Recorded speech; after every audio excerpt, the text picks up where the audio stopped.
One winter evening, Henry's driver said, "We'll be out early tomorrow. We've got to take the flying Kipper. Don't tell Gordon, but I think if we pull the Kipper nicely, Sir Topham Hatt will let us pull the express. The special coal they gave you is working well." Henry was very excited. Hurrah! That will be lovely.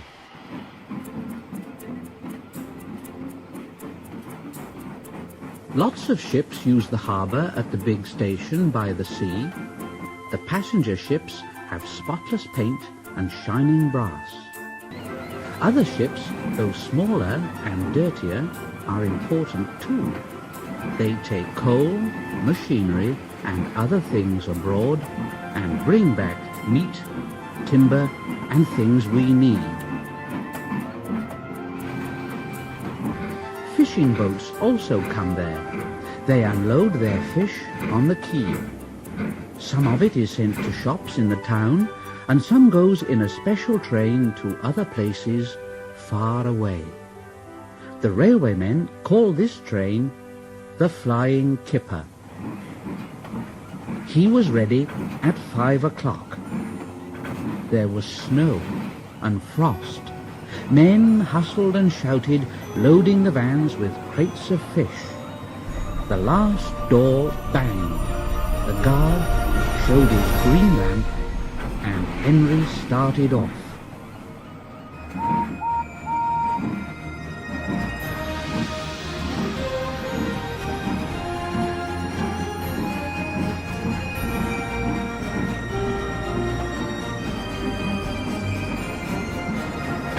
Thick clouds of smoke and steam poured from Henry's funnel into the cold air, and when his firemen put on more coal, the fire's light shone brightly on the snow around. Hurry, hurry, hurry! They whooshed under bridges and clattered through stations, green signal lights showing as they passed. They were going well.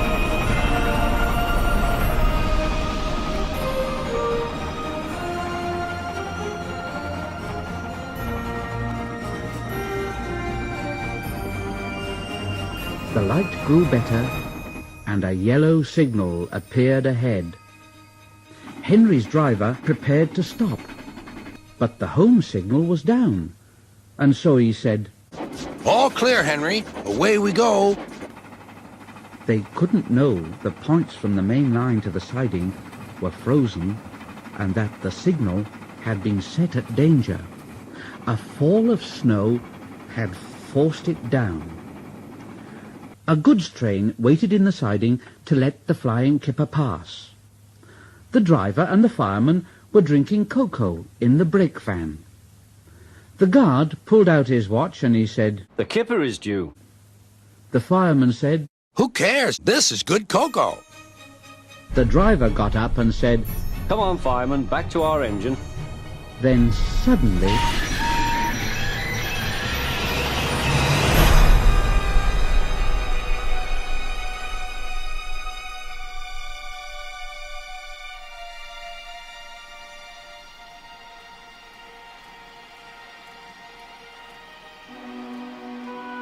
Henry's driver and fireman jumped clear before the crash.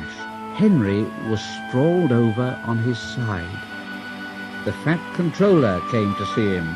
The signal was down, sir. Cheer up, Henry. It wasn't your fault. Ice and snow caused the accident. I'm sending you to Crewe, a fine place for sick engines. They'll give you a new shape and a larger firebox. You'll feel a different engine, and you won't need special coal anymore. Won't that be nice? Yes, sir. Henry liked being at Crewe, but was glad to come home. A crowd of people waited to see him arrive in his new shape. He looked so splendid and strong that they gave him 3 cheers.